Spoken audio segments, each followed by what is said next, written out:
자, 여러분 안녕하세요.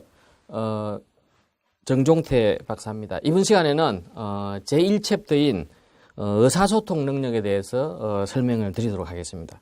자, 그 첫 번째 의사소통 능력은 말로서 하는 의사소통과 문서로 하는 의사소통이 있어요. 그래서 의사소통 능력은 첫 번째 문서 의사소통, 문서적 의사소통과 하나는 언어적 의사소통, 이렇게 구분되는 거죠. 언어적 의사소통. 예, 언어적 의사소통. 그 글자 그대로 문서적 의사소통은 문서를 작성하고 또 문서를 이해하는 능력을 이야기하는 거고요. 언어적 의사소통은 말로 하는 거죠. 그죠? 그래서 우리가 의사소통 능력에는 상대방과 대화나 문서를 통해 가지고 전달하는 능력을 우리가 의사소통 능력이라고 이야기해요. 그럼 여기서는 크게 문서적 의사소통과 언어적 의사소통 능력이다. 이렇게 여러분들이 이해를 해주시면 되고요. 자, 의사소통 능력에는 하위 능력이 5개로 구성이 되어 있습니다. 여러분들 이걸 하나둘씩 이해하시고 또 문제를 풀기 위해서는 습득을 하셔야 되거든요. 자, 보시면 자, 문서적 의사소통을 잘하기 위해서는 뭘 해야 될까요? 첫 번째는 문서를 이해하셔야 돼요. 막 복잡한 문서 또는 막 여러 가지 그 상황이 이렇게 막 컴플렉스 어울려 있는 이런 것도 이해하겠죠. 문서적 의사소통을 잘하기 위해서는요. 문서 이해 능력. 문서 이해 능력. 또 하나는 직접 여러분들이 문서를 작성해 가지고 다른 분들한테 설명을 해야 되는 거죠. 문서 작성 능력.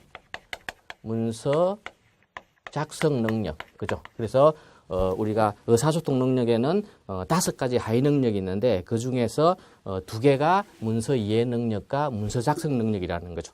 자, 언어적 의사소통을 잘하기 위해서는 우선 상대방 이야기를 잘 들어야 돼요. 이게 이제 경청이라고 해요. 경청. 액티브 리스닝, 경청 능력. 자, 또 어떤 게 있어야 될까요? 자기 생각을 논리적이고 또 설득력이 표현해야 되는 거죠. 그래서 이걸 의사표현 능력, 의사표현 능력. 표현 능력. 그죠? 자, 또 하나는 뭐겠습니까? 지금 이제 글로벌 시대가 되다 보니까, 애국어로서 소통을 할 수 있어요. 그래서 이제, 애국어 구사 능력. 그죠? 애국어, 구사 능력. 자, 다시 정리합시다. 의사소통 능력에는, 크게 보면 문서적 의사소통. 그를 통해 가지고 주고받고 할 수 있는 능력. 두 번째는 언어적 의사소통 능력이 있는 거죠. 그래서, 문서적 의사소통을 잘하기 위해서는 문서 이해 능력과 문서 작성 능력. 또, 언어적 의사소통을 잘하기 위해서는 상대방의 얘기를 적극적으로 듣는 경청 스킬과 또 내 생각을 논리적으로 잘 표현하는 의사 표현 능력이 있어야 되는 거. 또 이제 지금 글로벌 시대니까 간단한 외국어로서 듣고 표현할 수 있는 이런 외국어 구사 능력이 있어야 됩니다. 자, 다시 말씀드리면 의사소통 능력에는요. 의사소통 능력에는 하위 능력이 5개가 있다. 그래서 문서 이해 능력, 문서 작성 능력, 경청 능력, 의사 표현 능력, 애국어 능력. 이 내용에 대해서 여러분들이 하나 둘씩 숙지하시고 또 이제 여러분들이 그 시험을 볼 때 어떤 포인트에서 시험이 출제되는지도 여러분들이 이해를 하시면 되는 거죠. 자, 그래서 이 5가지 하위 능력에 대해서 하나 둘씩 좀 주요한 포인트를 설명을 드리도록 하겠습니다. 자, 첫 번째는 요 문서 이해 능력이죠. 문서 이해 능력. 많은 이제 그 공기업에서 기출 문제가 나올 때, 이런 문제가 많이 나옵니다. 이제 복잡한 이제 지문을 주고 여기서 핵심 키워드가 뭐냐 이렇게 물어보기도 하고요. 또, 제목을 선정하라는 문제도 나오고. 그래서 이 지문을 읽고 핵심 키워드를 잡고 또 제목을 선정하는 문제. 또 최근에는 일부 기업들이요, 지문 안에서 좀 이렇게 맞춤법에 안 맞는 단어를 써놓고 틀린 걸 고르시오 이렇게도 나옵니다. 자, 다시 정리합시다.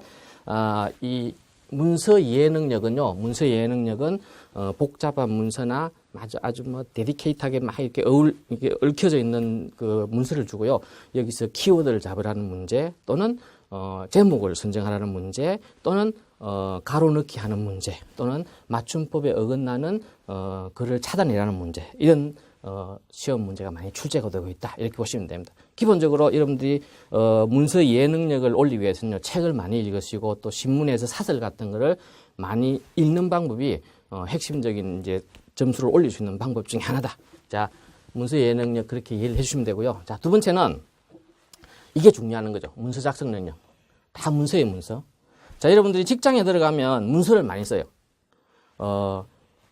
그 보고서도 쓰게 되고 또 기획, 뭐 좋은 제도를 시행하기 위해서는 기획문도 쓰게 되고 또 뭐 외부로 거래업체나 또는 뭐 구매업체나 또는 공공기관에다가 문서를 보내야 되는 경우도 많이 생깁니다. 자, 그래서 첫 번째 문서에 대해서 여러분들 한번 이해해 봅시다. 자,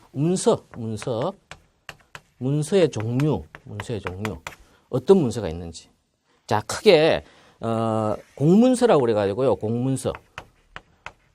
공문서는 글자 그대로 공공문서잖아요. 그죠? 그래서 공문서는, 우리 회사가, 회사의 명의로 또는 대표이사 명의로 거래업체라든지 또는 관공서나 또는 정부기관에 보내는 문서를 공문서라고 그럽니다. 자, 여러분들, 공문서니까, 공공적인 성격의 문서니까 아주 행식을 갖춰야 되는 거죠.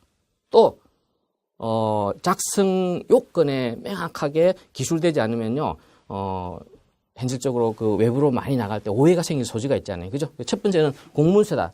좀 쉬운 말로 하면요, 대외문서다. 이렇게 표현합니다. 대외문서. 외부로 나가는 문서다. 이렇게 보시면 됩니다. 외부로 나가기 때문에, 우리 회사의 얼굴이 되는 거죠. 그래서 규격과 어떤 양식과 체계를 다 갖추는 게 효과적이죠. 자, 두 번째는 내부 문서가 되겠죠. 내부 문서. 내부 문서는 부서 간의 문서, 또 뭐 큰 회사는 본부가 있고 또 지사가 있잖아요. 그죠? 본부가 지사 간의 문서, 이런 다양한 문서를 말하는데, 이제 여기는 다양한 게 있어요. 기획서.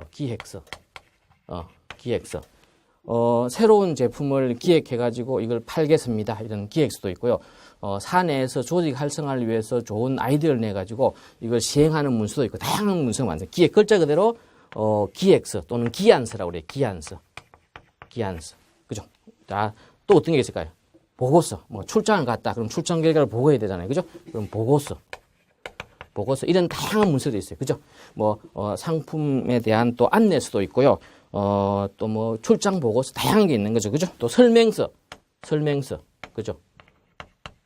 설명서. 자, 그래서 다시 말씀드리면 여러분들이, 직장에 들어가면 뭐 공기업이든 사기업 할 것 없이, 문서적 의사소통을 하기 위해서는 좋은 아이디어나 생각들을요, 글로 정확하게 논리적으로 상세하게 표현해야 됩니다. 자, 이걸, 언어적 의사소통 중에서 문서 작성 능력 중에서 문서 종류를 이해하는 게 제일 첫 번째입니다. 그럼 여기서, 시험에 나올 때 가끔, 공문서 예시를 하나 제시를 해놓고요. 이 공문서의 문제점은 뭐냐, 이렇게 하는 거 나와요. 자, 다시 말씀드립니다. 내부 문서는, 부서 간에 주고받거나, 지사와 본사 간에 한 조직 안에서 주고받는 문서이기 때문에 서로 이해도 될 수 있고요. 쓰는 용어라든지 여러 가지, 상호 이해가 되기 때문에 조금은 뭐 객식이 좀 떨어지더라도 실질이 중요한 거죠. 대신에 외부로 나간 문서는 회사의 얼굴이잖아요. 그죠? 그래서, 엄격한 어떤 양식, 뭐 절차 이런 걸 지키는 게 굉장히 중요한 거죠. 그죠? 자, 그러면, 문서 작성 원칙에 대해서 한번 같이 봅시다. 지금 제가 설명드리는 거는 문서의 종류에 대해서 공문서, 내부문서 안에서는 기획서, 보고서, 설명서 이런 것들 설명드렸습니다. 자, 이번에는 문서 작성 원칙에 대해서 좀 설명해 드릴게요. 자, 문서 작성 원칙. 자, 기본적으로, 문서 작성 원칙. 예. 문서 작성 원칙. 자, 아까 말씀드렸지만은, 외부 문서나 공문서인 경우는 이 원칙을 준수하는 게 굉장히 중요하다고 제가 말씀드렸어요. 자, 첫 번째는 막 복잡하게 막 리듬듯이 막 이중, 삼중의 언어를 써가면서 하는 건 중요하지 않습니다. 그래서 간결하게 써야 돼요. 문서는 간결체로 써야 된다. 명확하게 볼 수 있도록. 자, 뭐, 너무 또 간결하게 쓰다 보면 압축해가지고요. 핵심이 또 없어져요. 그죠? 그래서 충분히, 상대방이 이게 문서로 의사소통하는 거잖아요. 그죠? 그래서 충분히 상대방을 이해시켜야 돼요. 상대방이 이해를 할 수 있도록 쉽게 작성해야 되는 거죠. 한자 쓰고 이러면 또 헷갈리잖아요. 그죠? 그래서, 쉬운 용어로. 그래서 세 번째는 가능하면, 한자는 약간 자제하는 게 더 맞겠죠. 또, 네 번째는, 문서는요, 긍정문을 쓰셔야 돼요. 이제 여러분들이 회사에 들어가가지고 실무를 많이 하다 보면 이런 합격을 많이 당합니다. 예를 들어서 거래업체가, 가격이 우리하고 안 맞아가지고 우리가, 거래를 할 수가 없어요. 그러면, 문서에다가, 가격이 너무 낮아서 우리는 거래를 할 수 없습니다. 이건 부정으로 쓴 거잖아요. 그럼 상대방이 막 감정이 상해요. 그래서, 긍정으로 쓰는 이런 거죠. 만약에 기업체가 가격을 인상해 주신다고 그러면 우리는 뭐 계속 지속적으로 거래를 하겠습니다. 이게 긍정문이잖아요. 그죠? 그래서 문서는 항상 긍정문으로 써야 돼요. 긍정문. 내용은 똑같아요. 본질은 거래를 안 하겠습니다. 이건 부정이죠. 이런 조건이 성사가 된다면 거래를 하겠습니다. 이게 긍정이잖아요. 그죠? 그래서 이제 문서는 긍정으로 써야 된다. 그 다음에 5번째는 문서가 이제 한 페이지로 막 작성될 거 아니에요. 그죠? 그럼 여기에다 제목을 쓰는 게 중요하죠. 거래 요건 개선 뭐 이렇게 해가지고 제목을 쓰는 게 중요하죠. 그죠? 그래서 항상 제목, 표제라고 그래요. 표제. 제목을 붙인다. 이런 것도 중요하고요.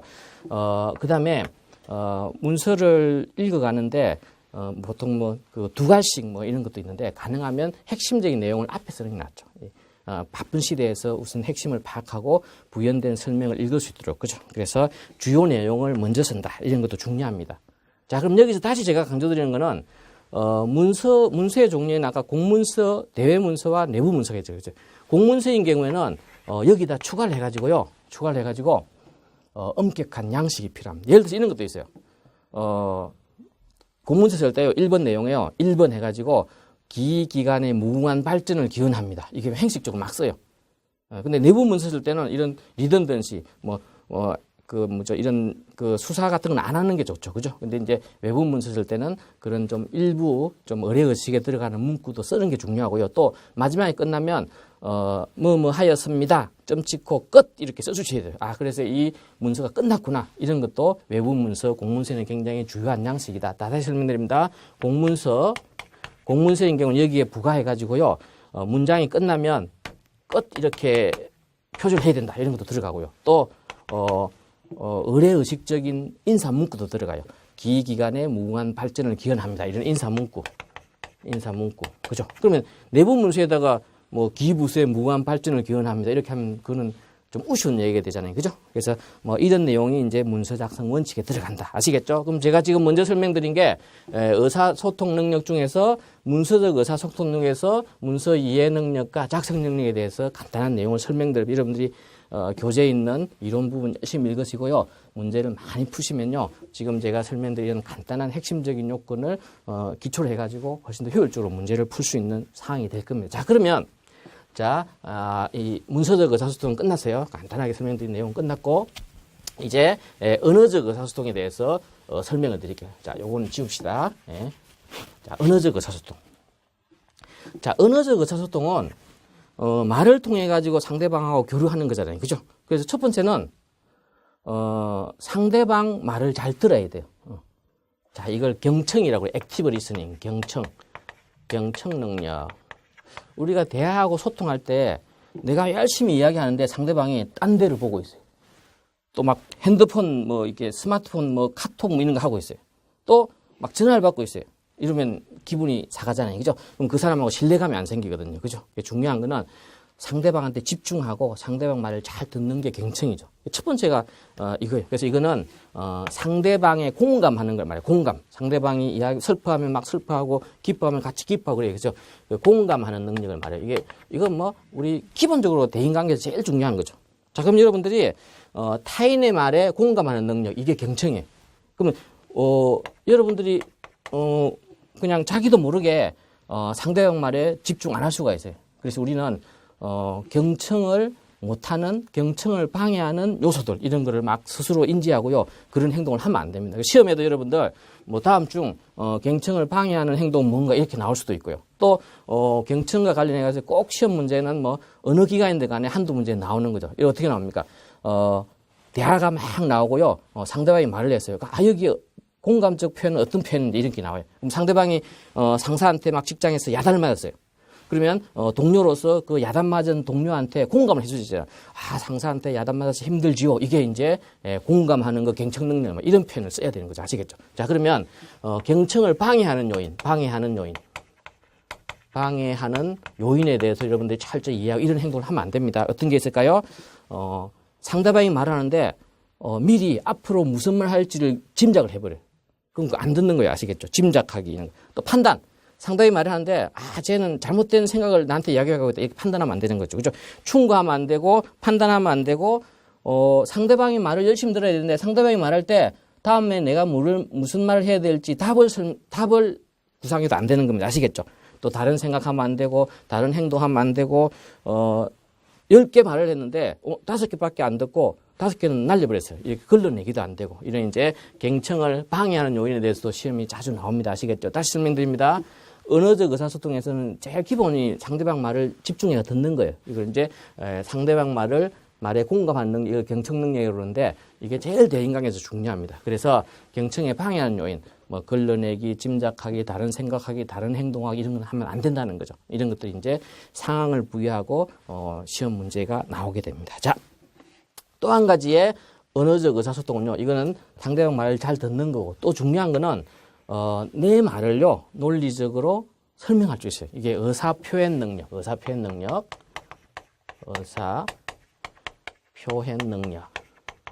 자, 자기 스스로는 논리적으로 또는 뭐 잘 설명한다고 하는데 듣는 사람 입장에 보면 또 그게 논리적이 아닐 수도 있습니다. 그죠? 그래서 의사소통 능력은 뭐 대표적인 게 우리가 회사 내에서 뭐 프레젠테이션 같은 거 할 때 의사소통 능력이 또는 의사표현 능력이 없는 사람들인 경우에는 이 듣는 사람들이요 무슨 내용 하는지 파악이 안 되고 또 집중이 잘 안 되고 그래서 우리가 프레젠테이션 그죠? 프레젠테이션 할 때 중요한 거는 자기 표현하는 거예요. 논리적으로 차분하게 또 듣는 사람과 시선을 맞추면서 이렇게 교류하는 게 중요하거든요. 그죠? 결국 논리적 표현, 그죠? 논리적 표현 같은 거 굉장히 중요하고요.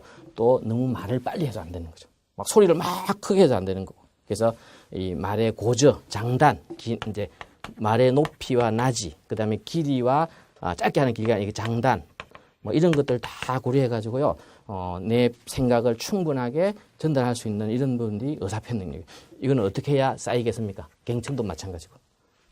훈련을 많이 해야 되는 거죠. 특히 이제 이 프레젠테이션은 연습을 많이 해야 되는. 여러분들이 직장에 가가지고 좋은 프레젠테이션을 하기 위해서는 집에서 막 시나리오를 만들어 가지고 연습을 한번 해보는 거죠. 뭐 필요하면 뭐 친구나 동생을 뭐 이게 간중으로 놓고 하는 것도 좋은 방법이 됩니다. 아시겠죠? 자, 다시 이제 정리하면